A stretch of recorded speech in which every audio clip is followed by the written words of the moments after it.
Yeah,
Coming up on Roland Martin Unfiltered for Wednesday, April 10th, 2019.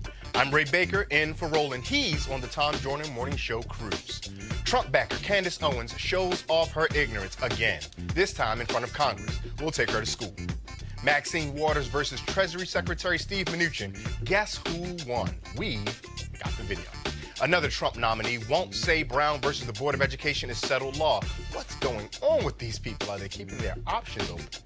And Go-Go Music versus T-Mobile. A D.C. phone store which played go-go music on the loudspeakers outside the store for years was forced to stop. But now, the music keep on playing. Florida's constitutional amendment to restore voting rights to the formerly incarcerated is still under attack. But there is a plan to go national to restore voting rights to folks who have paid their debt to society. And you don't want to miss the video celebrating basketball player Dwayne Wade's other life as a great and generous human being. We dare you not to cry when you see it. It's time to bring the funk here on Roland Martin Unfiltered. Let's go. He's got it. Whatever the miss, he's on it. Whatever it is, he's got the scoop, the fact, the find. And when it breaks, he's right on time and it's rolling. Best believe he's knowing. Putting it down from sports to news to politics. With entertainment just for kicks, he's rolling. It's on go, y'all. It's Roland Martin, yeah. Rolling with Roland now. He's funk, he's fresh, he's real, the best, you know he's Roland Martin now.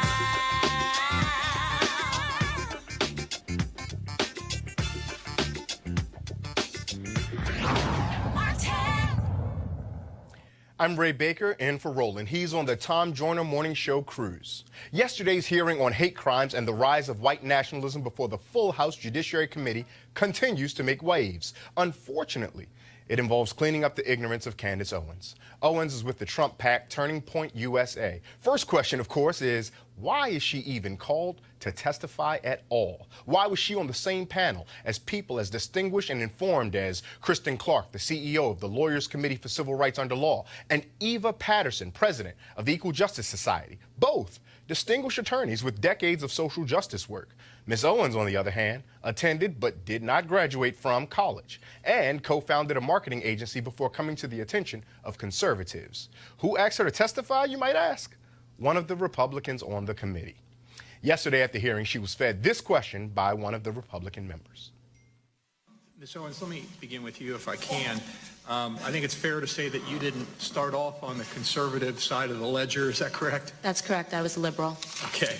And so just on a couple of issues, and you mentioned them in your statement, but just to go back to them, if you could tell us again kind of what they are and what hatred that you've experienced as a result of having this point of view. You mentioned the term Blexit. Would you describe what that is and what hate that you've experienced as a result of your position on that?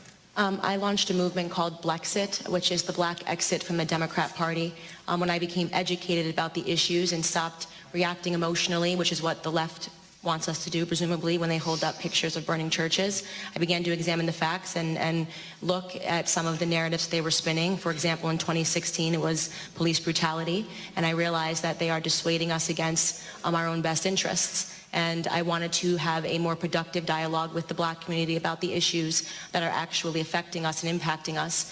When I announced that I was a conservative, I've never seen anything more racist, more disgusting, more vitriolic, and more hate that's come my way in my entire life, and the things that Democrats and the media say about me today.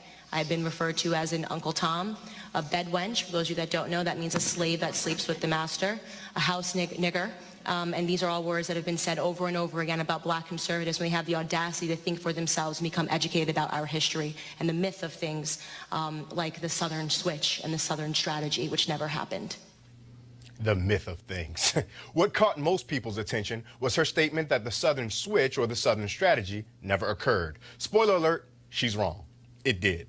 Basically, the idea behind the Republican Southern strategy was that after a Democratic president, Lyndon Johnson, got the Civil Rights Act and the Voting Rights Act passed in 1964 and 65 respectively, that Southern whites would abandon the Democratic Party if, that is, Republicans could figure out a way to appeal to the white voters' racism.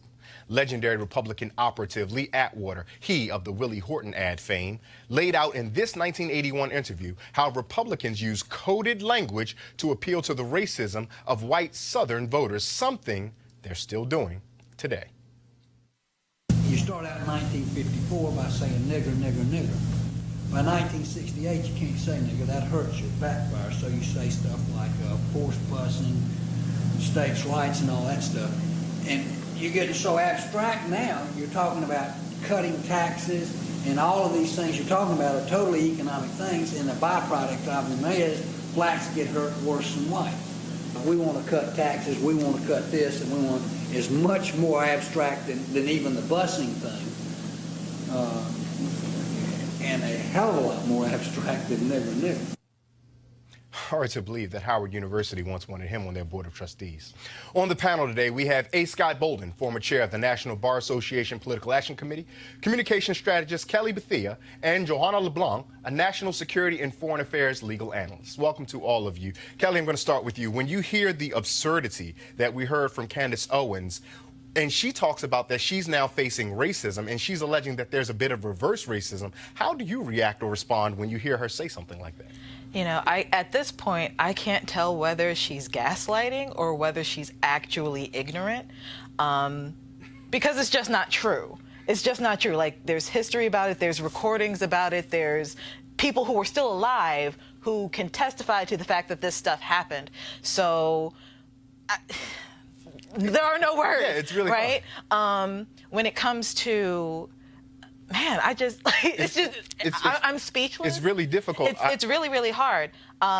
With her saying she's, you know, being discriminated against, I mean, in a sense she is, but it's not because of her skin color, it's because of her ignorance. Right. You know, and we imagine that language such as bedwench and things like that has no place anywhere. But Johanna, I'm going to come to you next. Because my question there, as a black woman, do you see any identity politic there where you almost cringe thinking, oh no, please don't do this, sister, please don't? Well, the fact of the matter is this was an opportunity to talk about, to discuss white nationalism, a real threat to America's democracy, to everyday people living in America. But instead, we use Candace Owens as a distraction, to distract from the entire agenda, from what was supposed to be discussed. And I'm disgusted because I think that members of Congress, they know better. We elected them in office so that they can address the issues impacting Americans, but instead they have used Candace Owens, someone who is not knowledgeable when it comes to the history of race relations in America, but instead they use her as a pawn to distract Americans. They gave her a platform, though. They did, and the Republicans seemed like they hijacked this hearing Because what is the media doing? The media is focusing on Candace Owens and some of her outrageous statements. And we're not talking about the real intellectuals that were there, the real freedom fighters that were there, who really could give you statistics, chapter and verse on the rise of hate crimes, including white nationalism, white supremacy, who are the leading killers of police officers in this country over the last 10 to 25 years. In regard to Candace, I mean, she gets a lot of press because of what she says, but her press is rooted in her own ignorance, if you will. Candace Owens isn't being discriminated against. This is the ignorance part that you talked about, my colleague. Candace Owens isn't being discriminated against because she's a black woman who chooses to be a Republican. Everyone is free to choose their political party. She's not even being discriminated against. She's being criticized and called names and attacked because what she says is offensive and fundamentally incorrect. It's not a mistake. It's a purposeful error on her part. And so they twist the words to say that attacks on police officers are down or that the Southern strategy was not accurate. There's empirical data, documentary evidence to support this, and the piece that you just ran confirms that. But it also shows how it doesn't really matter to the Republicans what's right or wrong, what's truth or false. It's to get that message out, to talk to the core Republicans who believe in the nonsense, and many are as ignorant as those who put life to those words, like Candace. Kelly, you work in communications, so I'm curious about your thought about this. If we're having a hearing on white nationalism and the violence around that, that's going to point back to President Trump. If Candace Owens gets out here and steals the headlines by being incompetently wrong in public, that now gets us not talking about this. Is there a chance this was deliberate? Of course it was deliberate. Candace Owens has, for lack of a better phrase, been used as a token for the entirety of her time in the spotlight. You know, every time something happens with the Trump administration, Fox brings on Candace. Every time Trump says something absolutely absurd via tweet or news conference, what have you, they bring on Candace to bring on maybe like the black perspective of things that I don't know about other black people, but the black people that I know don't share that same perspective. So it's definitely a smoke and mirrors thing with her. I don't understand why she still, you know, allows herself to be used in this manner, because it's really obvious. But it's definitely a communication strategy, no doubt. But it's really rooted, again, in ignorance. So, for example, when Candace Owens says that, why aren't we here talking about ANIFA, for example? Or ANIFA is a far-left political party that wants balance and wants a more liberal view of the world at all costs, right? Violence, whether it's white nationalism or ANIFA, violence is wrong. But look at what their goal is. ANIFA's goal isn't a race war, isn't a black majority or a coalition of minority majority here. Their view is that we should be a much more liberal society. I'm not defending them. Then when you look at when they go against white nationalists, if you will, or the Nazi Party, who want a race war, who believe that America ought to stay the majority white, and that the immigration piece is really rooted in their racism, because the rhetoric you hear from the Nazis and the Nationalist Party and the Ku Klux Klan is the very rhetoric you hear from the White House. Then you understand that nationalism and Nazism is rooted in race. ANIFA is rooted in policy and how they view America. Kelly, I'm going to give you one more chance to get in, then I want to hear from Joanna real quick, please. Of course. Just brief correction, it's Antifa. Antifa? Antifa. They spelled it wrong. Antifa. The Antifa. Yes. Yeah. Antifa. Antifa. Yeah. Joanna, excuse me, I want to let you get the last word on this. Yeah, so the whole notion that Candace Young is indicating that black people are persecuting her because of her political views, that is not true.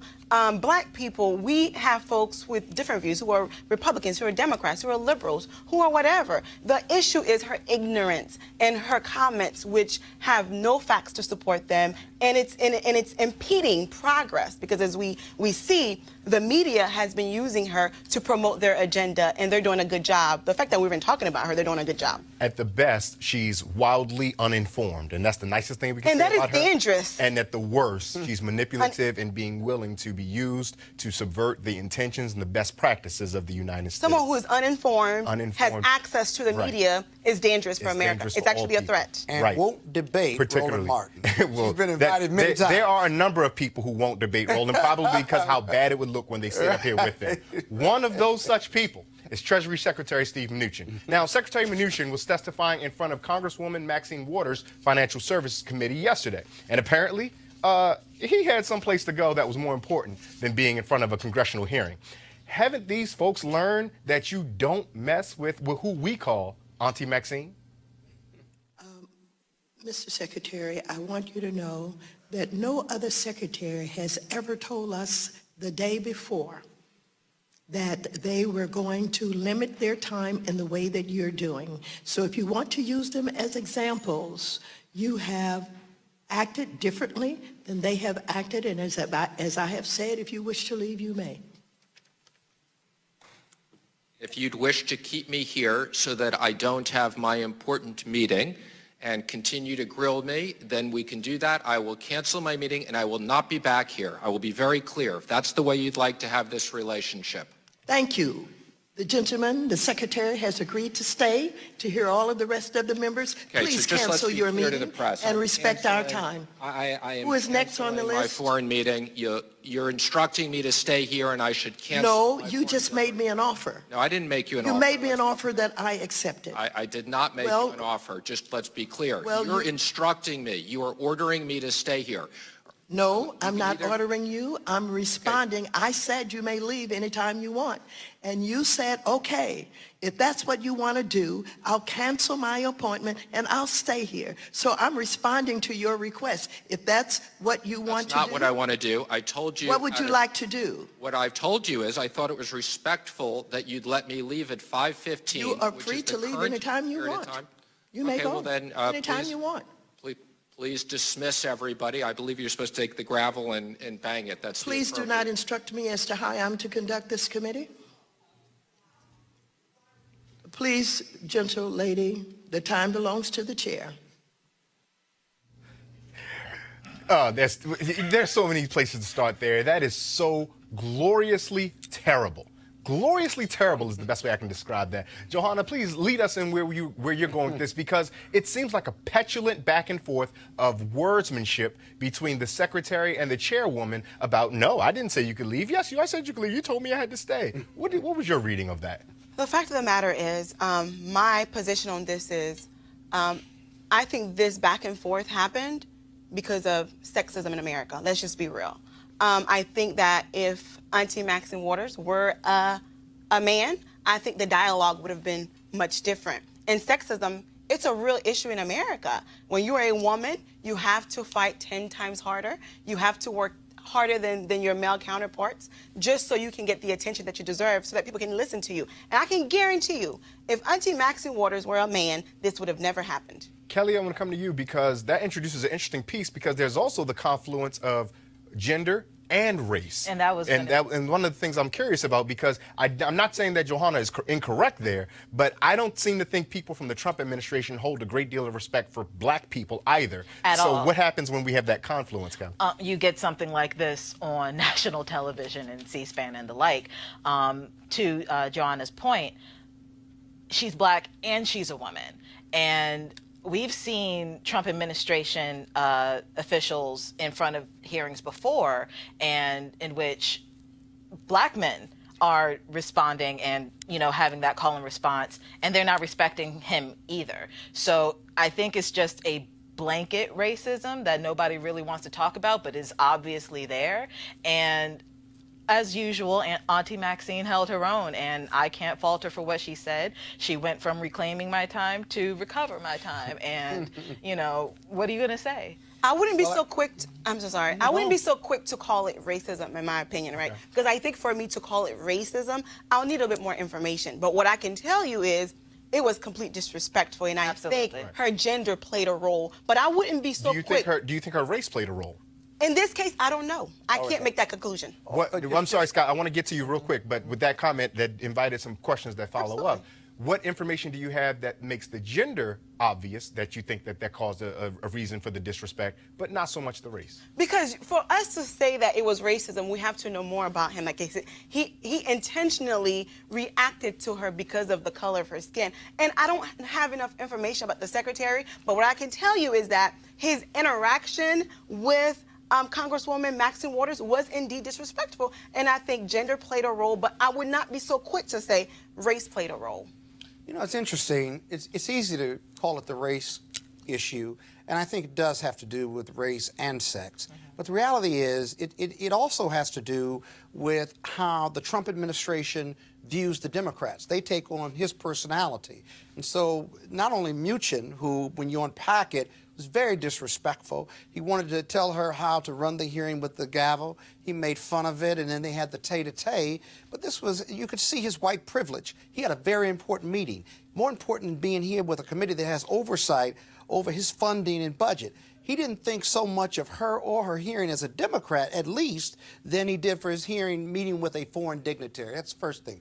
But you see it across the board. The former Attorney General, who was acting Attorney General, in the hearing before the House Judiciary Committee with Nadler. And this goes back to kind of your race issue. Nadler is white and Jewish.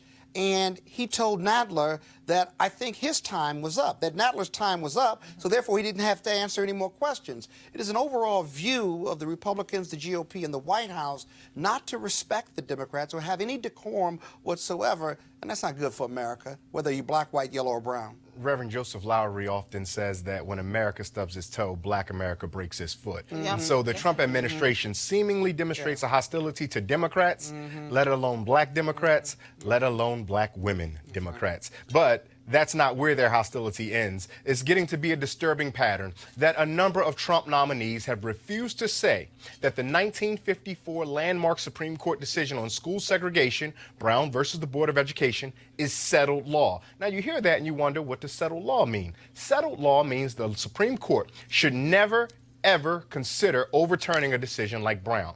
One such nominee who felt this way is current Supreme Court Justice Neil Gorsuch. Another, now confirmed federal district judge, Wendy Vitter. Now here comes Trump's nominee to be the second in command at the United States Department of Justice, Jeffrey Rosen.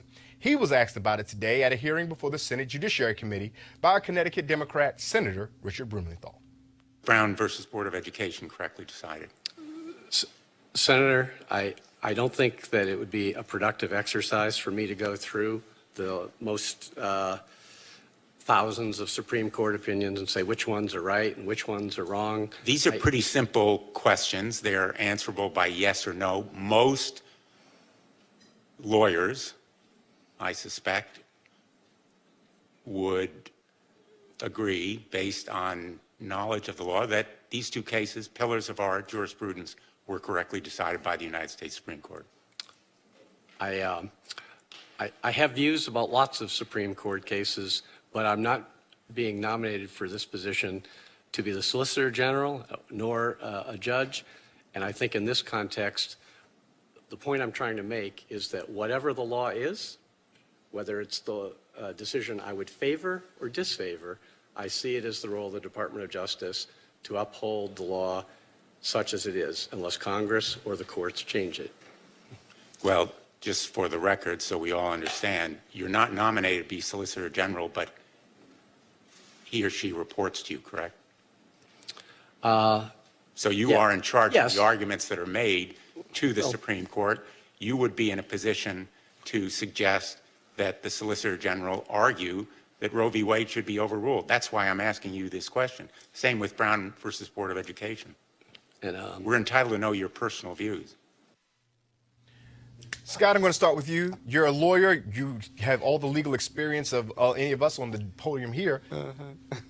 One, should someone should someone disclose their personal views on long-held statutes such as Roe v. Wade and Brown v. Board? That's the first question. And the second part of it is, if their opinion goes against what is the Supreme Court precedent that we now think to be just decent humanity, what does that mean about them holding office?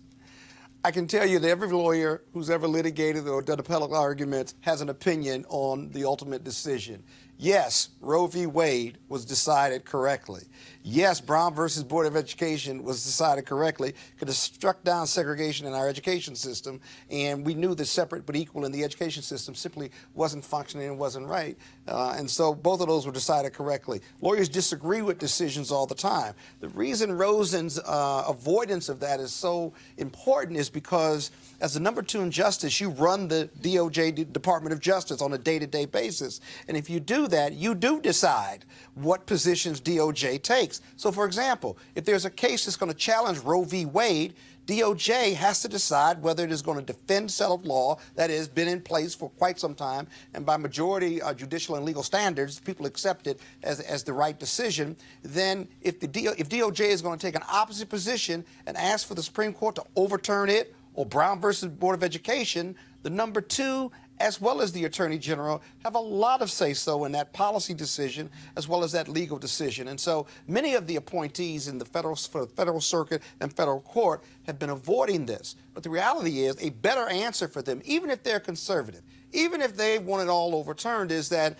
the parts of these decisions that could be challenged are X, Y, and Z, and it's up for debate. I may not agree with them, but here's the thing. It is settled law, and I will defend it. I don't agree with punishment, cruel and unusual punishment where people, the death penalty, for example. But if I'm a prosecutor and that's the law, I'm going to defend it to the height. And we have many federal and state prosecutors who've taken that position after being elected to be prosecutors or leaders in the criminal justice field. Kelly, what's the communication strategy here in being evasive? If you're against it, you're trying to tell your base, hey, we're looking to overturn it. Wink, wink, nod, nod.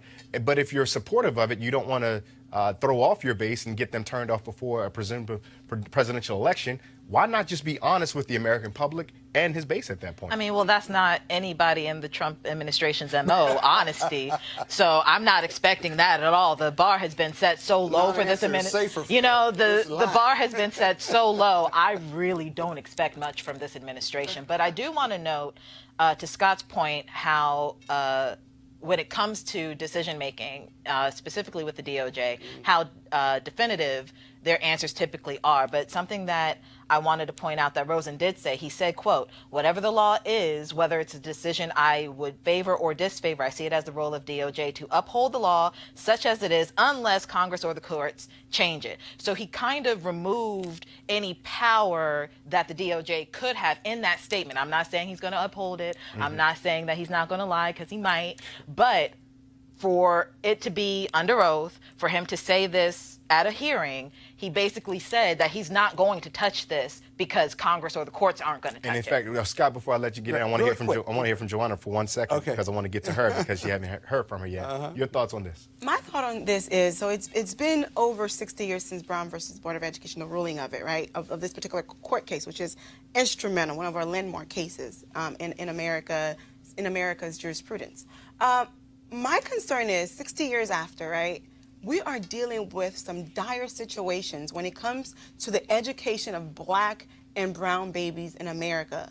Our schools are still highly segregated. That's just the reality of it. And our schools for Black and brown babies are still underfunded. And there are a lot of issues that would require the assistance of the Justice Department to take on. So if you have someone as Mr. Rosen, who refuses to take a position, it's kind of questionable. When something does happen, how is the Justice Department going to deal with it? And I'm highly concerned, because the education of our Black and brown babies is a huge concern of mine. It should be a concern of all Americans. I think so, but let me show your viewers, all of us, why this makes a difference and why this is a big deal. In Texas 3 months ago, the state of Texas challenged Obamacare, or the American Health Care Act, right?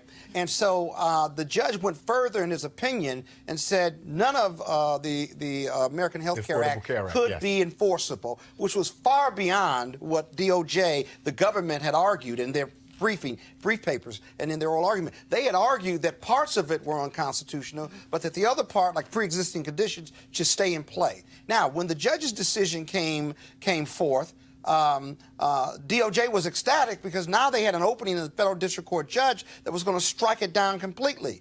A month or two later, a couple weeks ago, they then, in further briefings on the case, they argued that they supported now the complete evisceration of Obamacare, simply because this federal judge, who was a Trump appointee, and so from a policy standpoint, legal position standpoint, DOJ changed their position simply because of this judge's decision, a preliminary decision. Now, having said that, number one, and the senior people at DOJ made that strategic decision. That's why him not answering that question is relevant, probative, and material to whether he should get appointed or not. And that's why Kelly's addition to the conversation about I'm only going to abide by what the courts and Congress say, because if you move out of the way and allow courts to change things, then you can reverse course yourself. As if you guys haven't had enough of white men testifying on Capitol Hill so far. There were another hearing today before Congresswoman Waters' Financial Services Committee, where she got the CEOs of 7 large global banks to appear before the committee. Here they are. Take a look. Now, you notice anything about them?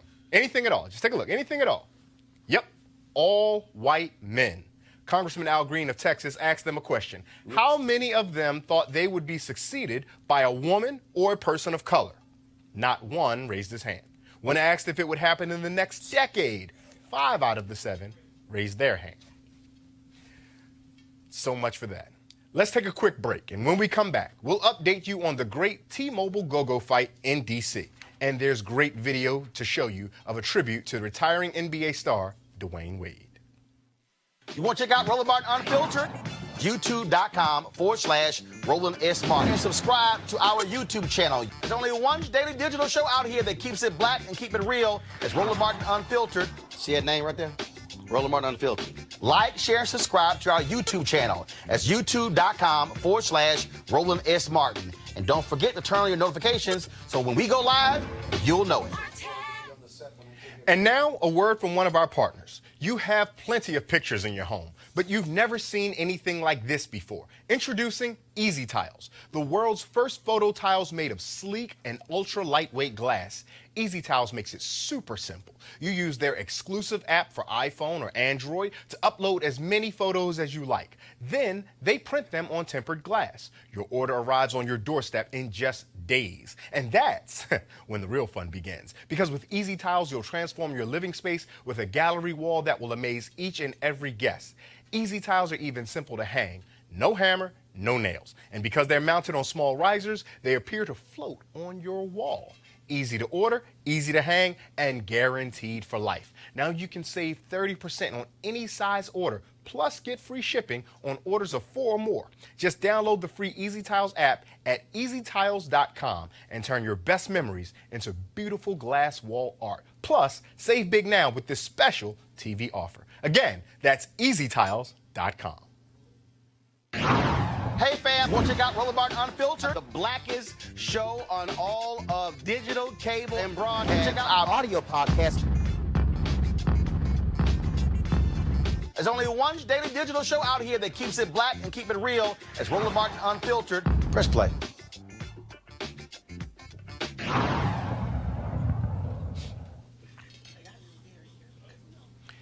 Nipsey Hussle's mother, Angelique, shared some words of encouragement as she reflects on her son and his unfortunate demise. I have perfect peace and I have strength, and I want to lift you up.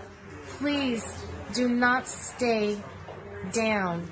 Do not stay stuck. Many of them are stuck. Do not mourn, because Nipsey is great. He is the great. He is the great. And now he is even greater. Yes, he is. Because he has no bounds and no limits. His energy is everywhere. He can touch. He's there with you now, and he's here with me now. That's true. That's and true. please be encouraged. Please be encouraged. He was beautiful. He did not look scary. He did not look like he was shot. None of that. None of the trauma, the way that he left this earth, none of that showed on his face. He looked like a radiant, clean, beautiful Light being. Light being. Yes. Yes. Yes. Yes. Tickets to a memorial service tomorrow for Hustle at the 21,000-seat Staples Center in Los Angeles sold out within 40 minutes. Rest in peace, Nipsey Hussle. And we have an update for you on the Metro PCS store located in D.C. that has been asked to stop playing go-go music. For days, the community has been protesting the decision by playing go-go music in front of the store, and more recently, go-go bands have performed outside of the store. Here's a video of one band chanting, "Don't mute D.C."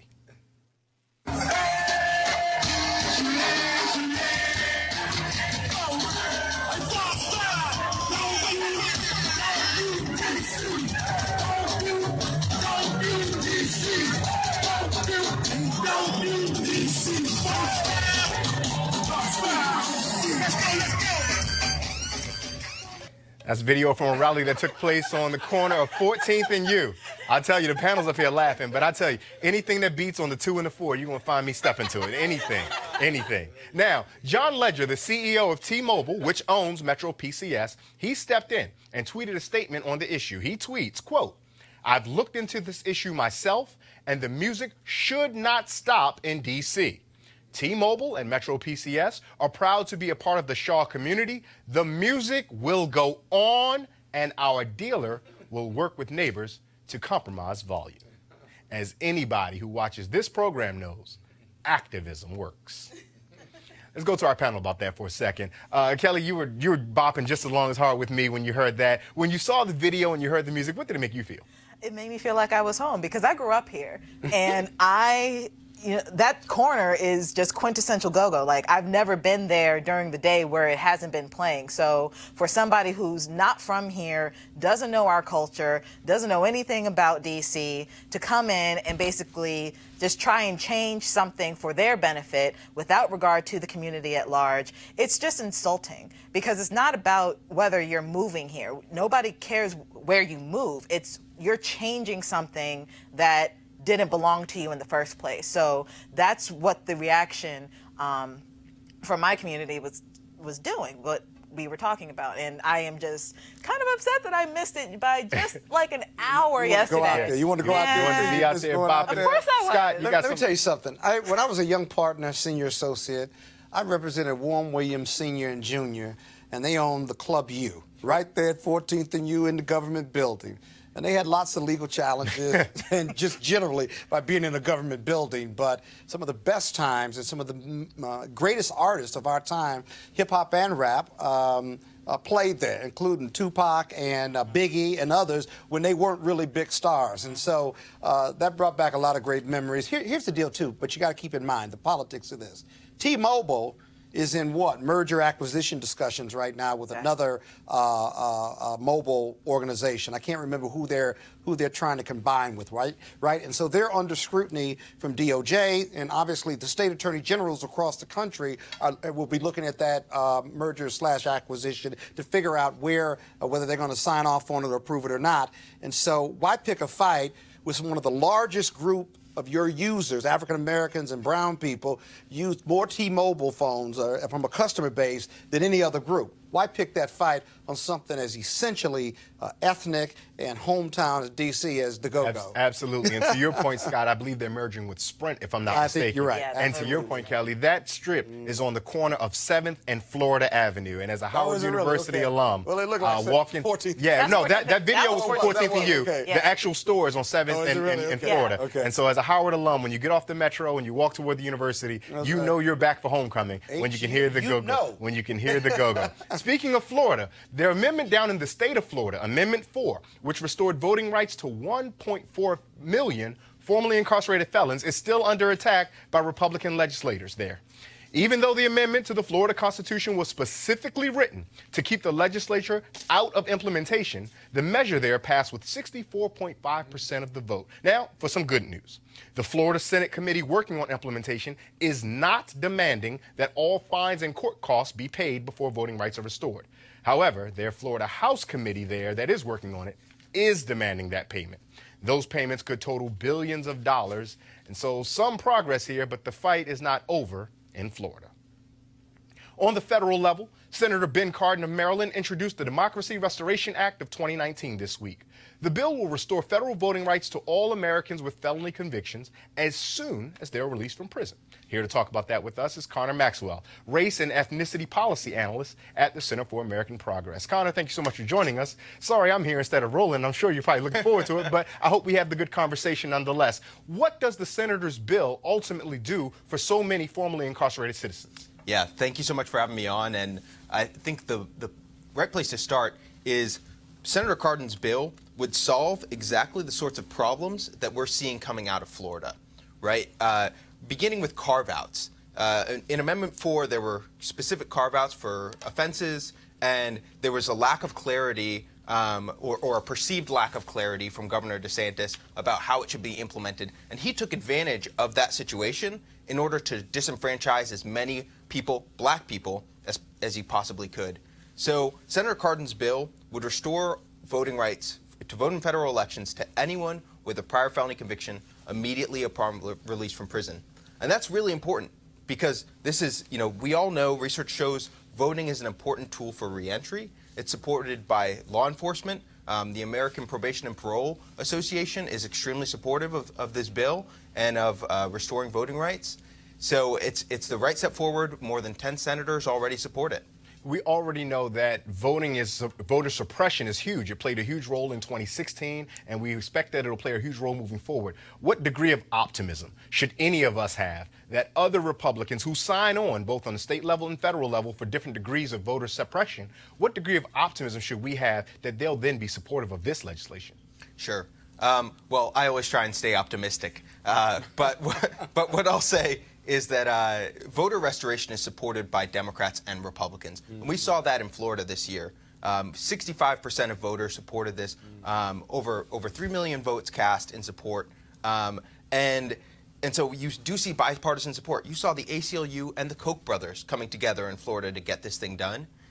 What you're seeing is a cadre of far-right lawmakers in the Florida legislature disregarding the will of their own constituents and moving forward in order to suppress voters and keep their own seats. That's exactly what we're seeing here. That's disappointing, but I think as a whole, we're moving forward in the right direction. What are some next steps that we need to see in order to see this bill introduced by the senator really come to fruition? And then again, it has to be signed by Donald Trump. What optimism do we have of that? Even the most optimistic person like yourself. Yeah. Well, what's nice is that there are 14 states across the country that already restore voting rights to people immediately upon release from prison. I'm hopeful that all the senators from those states will get behind this bill, and then we'll go talk to the president and explain to him why this is so essential for our democracy. Because quite frankly, in the United States of America, a U.S. citizen's voting rights should not depend on the state in which they reside. That's a great point. I'm going to turn to our panel here. And Scott, I want to get your thoughts on this conversation we're having with Connor. As you listen to this story to the viewing audience, the history of taking away the vote of a felon is rooted in Jim Crow era and in the South, right? And it was historical to keep people of color, freed slaves and the majority of African Americans who lived in the South at that time and still do, to not be able to vote so that the Republicans or Democrats, white men, could get reelected. It's 2019 right now. Does that sound familiar? And so there's really no real basis. There's no relationship between whether I've been convicted of a felon and whether I have a right to vote, if you think about it. There's none. Name me the top 3 reasons, legitimate reasons, why I should not vote because I committed a felony or a crime. There really isn't. I'm a U.S. citizen. I'm a second-class citizen if I can't vote. If I did my time already and I'm out, right? I can't vote while you're in prison. It'd be too impractical. But now that I'm out, okay, now that I'm out, why can't I vote? And so many states, something like 35, maybe more, still have, including Washington, D.C., although I think I think it's, I may be wrong about that. They under certain circumstances, the individuals who have been away can come back and can vote. Can vote under certain circumstances. But remember, the bottom line is there's no causal connection, no logical connection between whether you committed a crime and get out and your right to vote. It's illogical. Joanna, we were talking about this question of voting, and voter suppression even comes up again because as optimistic as Connor is, and he's rightful to be so, right? I really have a hard time seeing the overwhelming efforts in North Carolina, seeing the overwhelming efforts in Florida, the overwhelming efforts in Wisconsin, those states that helped decide the 2016 election for the president. For me to now think that there's going to be a kumbaya moment where people come together and want to give retroactive voting rights to those who are formerly incarcerated. Where do you fall, and where does your analysis of voter suppression lead you to think this will end up? A very good question. As my co-panelists, both of them have said, voting is a fundamental right? Because if you don't have a choice to vote, you can't voice your concerns. You can't voice your issues, right?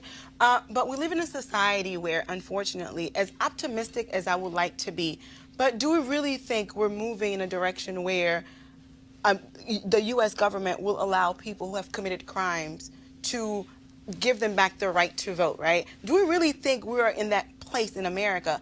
I would like to say some states we are in that place, but as a country as a whole, I don't think we are, because the reality, the fact of the matter is, if every person in America were to vote, we would never have a Republican in office, right? So vote suppression, we would never have a Republican in office. That's just the reality of it. I'm not so sure about that. You would disagree? Yeah. Well, and if again, and I'm going to pause for a second and come to Kelly for a second. And the reason why I would say that is because we just talked earlier about the Southern strategy.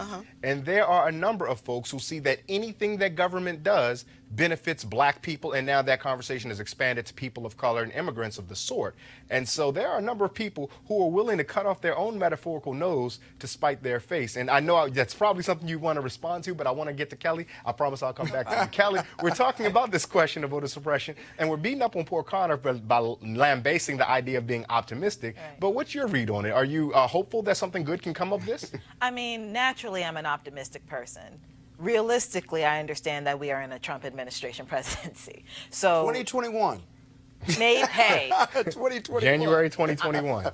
I'm keeping hope alive. However, and I had conversation with some colleagues about this earlier, whether Trump is going to win in 2020 is up for debate as well. So, my thoughts on that later. But regarding specifically voting rights for, former felons, I think it has to tie in with the prison reform as a whole, right? Because you have to think about,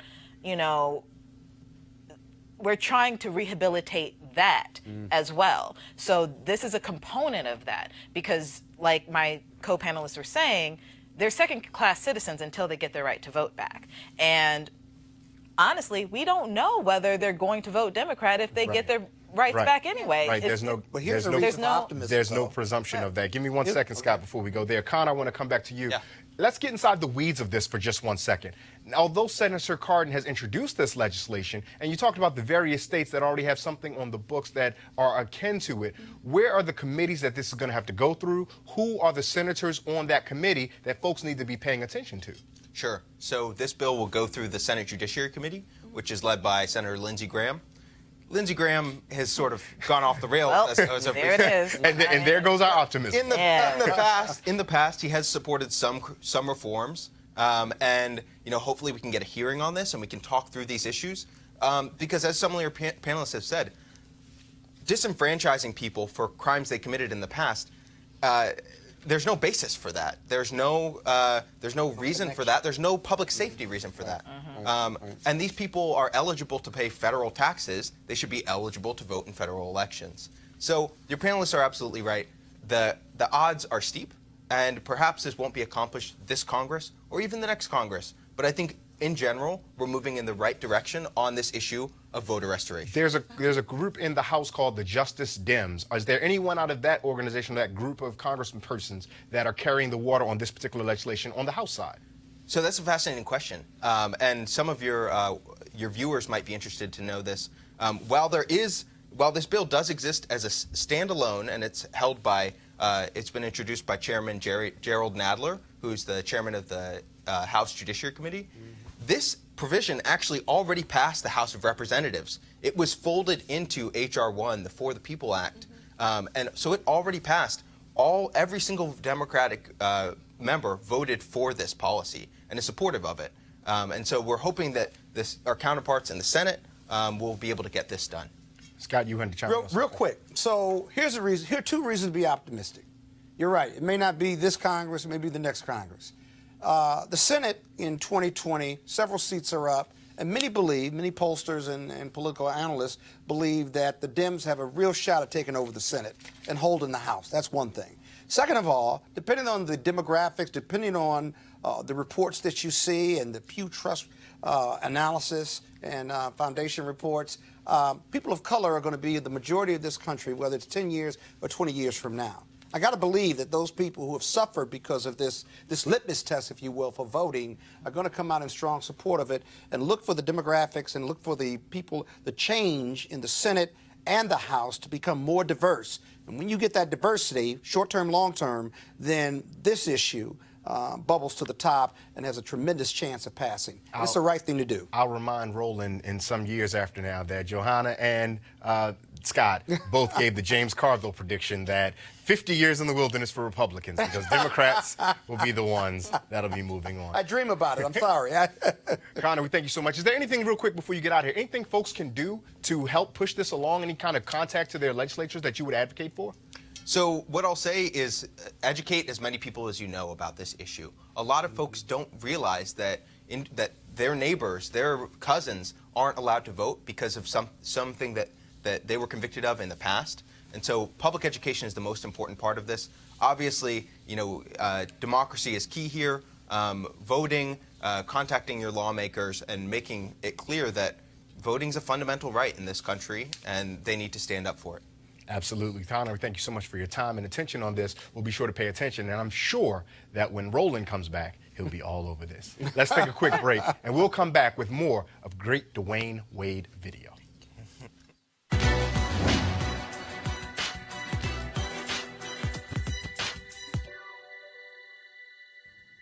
There is no shortcut to utopia. Writer Claude McKay.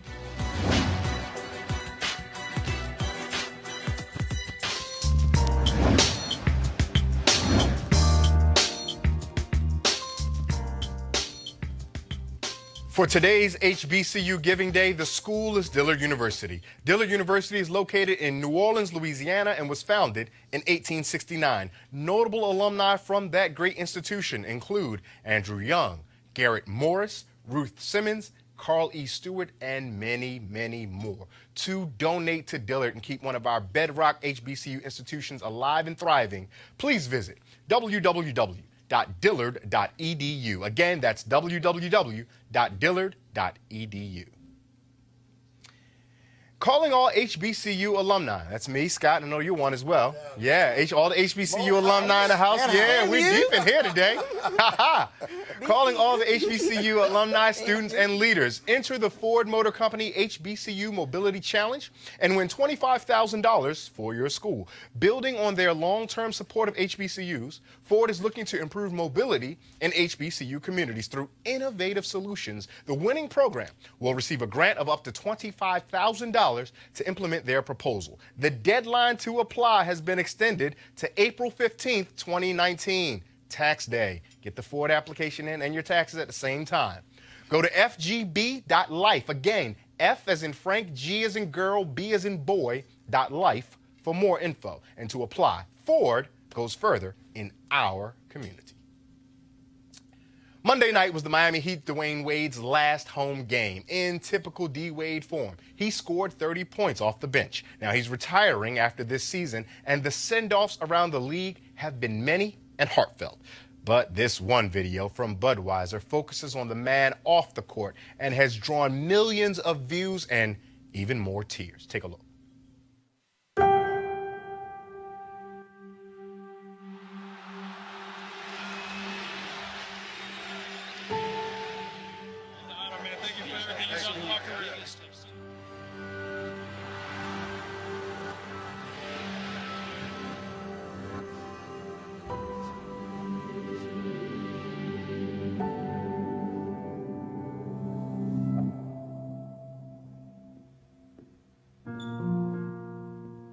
I have no idea who's coming. Like, literally, no idea.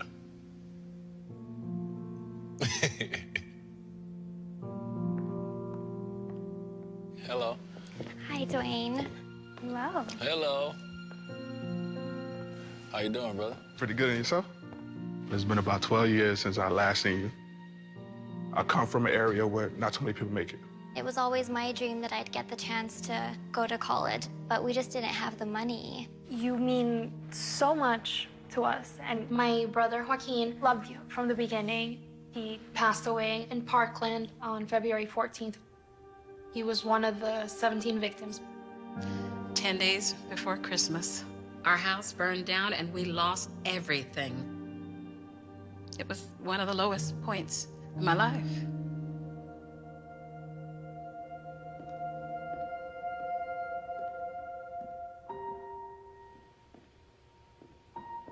Hey, Dwight. How you doing, Mom? You were the joy of my life, but I was dropping the ball. That day that I just couldn't do it no more was the day that I was going to have to turn myself in. And I seen the tears just fall from your eyes. Your mama went down a road, Dwayne, that I didn't ever think I'd come back from. But on that road, I noticed you kept showing up. And you'll come and see about me. And Dwayne, because you believe in me. When I got out of prison, I was a different woman. We received a phone call. Would you mind if Dwayne Wade take you and the family on a shopping spree? It just meant the world to me that you were there for us at this time. Thank you. You became our hero. A lot of the words that you said hit a spark and kind of changed where I was going. Without you and your full tuition scholarship, none of this would have been possible. You're not Wade, the basketball player, the legend. You're the human being that took the time and on his own wrote my brother's name on his shoe, and you cared. When you bought your mama that church, you don't even understand the lives that you changed. So I don't have a jersey, but I brought you this. I don't have a jersey to trade with you, but I definitely have this, the blazer that I wore to my first job interview. My cap and gown from graduation. This is important because Joaquin wore this in his last championship. My family wanted you to have it. Please don't forget my brother, Joaquin. Having you as a role model has made all the difference. One of the special robes that you gave me, purple symbolized royalty, and you are royal in everybody's life that you've touched. You completely changed the course of my life. I know my brother is with you always. It wouldn't have been possible to be here if it wasn't you. I am more proud of the man you have become than the basketball player. You are bigger than basketball.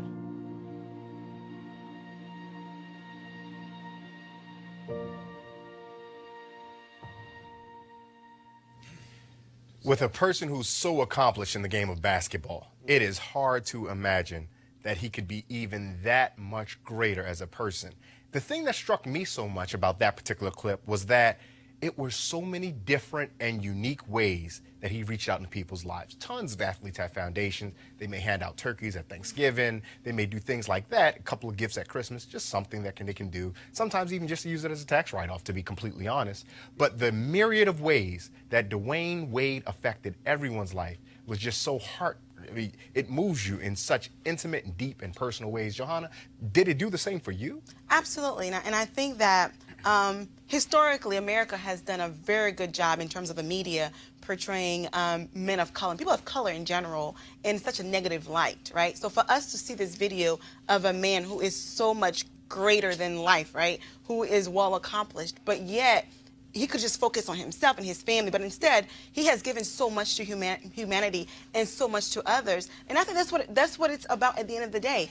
I don't care how much money you've made, how many degrees that you've attained. The question to you is, what have you done to make the lives of other people better? And Dwayne Wade has done that. He has made an impact in the lives of millions of people all across the globe. Kelly. I mean, it shows you just how holistic he is. He's not just a basketball player. He's not just a celebrity. He's a well-rounded human being, a compassionate human being who not only takes the time for strangers, but you saw his mother in there, his family. I also saw over the weekend his son came out as gay. You know, I think his son's maybe like 11 or so. That's a very hard thing to do for anybody, let alone a young black man, black boy, frankly, at the age of 11, right? And we still have this stigma in our culture, not just black culture, but the culture at large, where we don't necessarily trust what our children say when it comes to their own sexuality, right? And the fact that Dwayne Wade actually, said, hey, not even congratulations, but he was like, I wish I was there. And his wife, Gabrielle Union, was there. There was an entire village around this little boy. His oldest son was there. His stepmom was there. Everybody was there supporting this little boy. And that's what we should be doing for everybody. Absolutely. Scott, when you see that, you talked to us while we were watching the video, that, man, you're going to hold the tears because you've already let them out when you saw that. That's right. But when you saw it the first time, what ran through your mind? I thought about my mother, who's no longer with us, who passed away at 57. And I thought about two things she used to say all the time. One, she used to say, if you're not living a life of service, you essentially only living half of your life. You can go make as much money as you want. You can go do X, Y, and Z. But if you're not giving back to the community to make it better, you're only living 50% of your life. The second thing, I used to say at her funeral, I said, you know, I learned how to be a man from my father, who was one of the strongest men I've ever known. But my mother narrated my journey to manhood. And when I looked at that video, I thought how ironic that his mother wasn't there. But she said one thing that just really resonated in the opposite of what I just said. And that was, she said, when I turned myself in and went to jail, I had a long journey back. She said, but you kept showing up. He narrated her journey back, and yet he's become this iconic, not just basketball figure, but humanitarian figure. And then lastly, what I thought was, this is a great video, yes, but I guarantee you, there are the strong black men like you and me, other athletes, other people who are just working day-to-day, government workers, private sector, public sector, who are in the grind, taking care of their families, and are huge humanitarians, but they don't have an 8-10-minute video made. And that gets to your point about how we are stigmatized, how we are viewed, and how we are presented in media, when the reality is, most of the people, as one police officer told me when I was a prosecutor in New York, and we were doing Harlem, and we did the write-outs in Harlem, he said, the problem with Harlem is 10% of the people here do 100% of the crime. The other 90% are good, hard-working people paying their taxes, want good schools, want good health care. And we don't have that story told in the media, which is why Roland Martin Unfiltered, and we need more programs like this. I know Roland would welcome more programs like this. So it wouldn't be a necessity. We need more programs like that because our stories need to be demystified, but also they need to be told in powerful and heroic ways. That's wonderfully put. That's very well said. And we're going to leave the conversation and ostensibly our show there.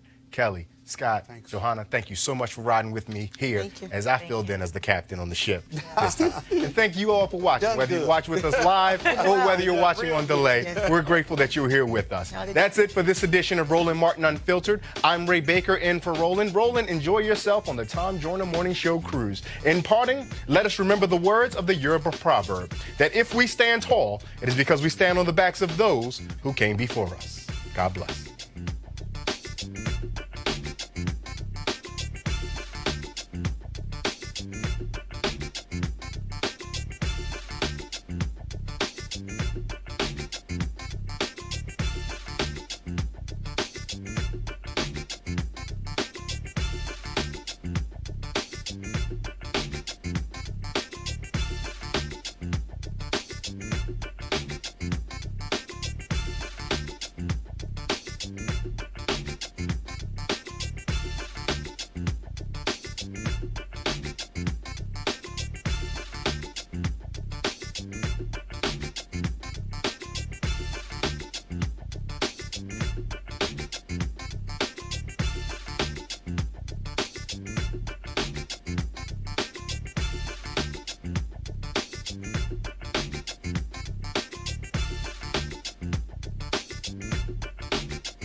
Hey fam, want to check out Roland Martin Unfiltered, the blackest show on all of digital, cable, and broadcast. Check out our audio podcast.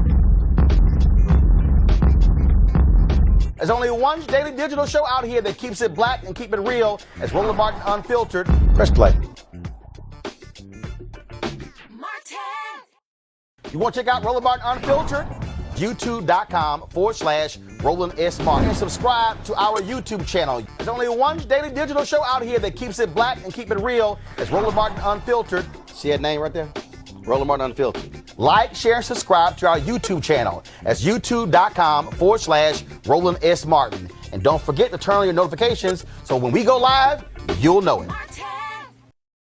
You want to support Roland Martin Unfiltered? Be sure to join our Bring the Funk fan club. Every dollar that you give to us supports our daily digital show. There's only one daily digital show out here that keeps it black and keep it real. It's Roland Martin Unfiltered. Support the Roland Martin Unfiltered daily digital show by going to RolandMartinUnfiltered.com. Our goal is to get 20,000 of our fans contributing $50 each for the whole year. You can make this possible. RolandMartinUnfiltered.com.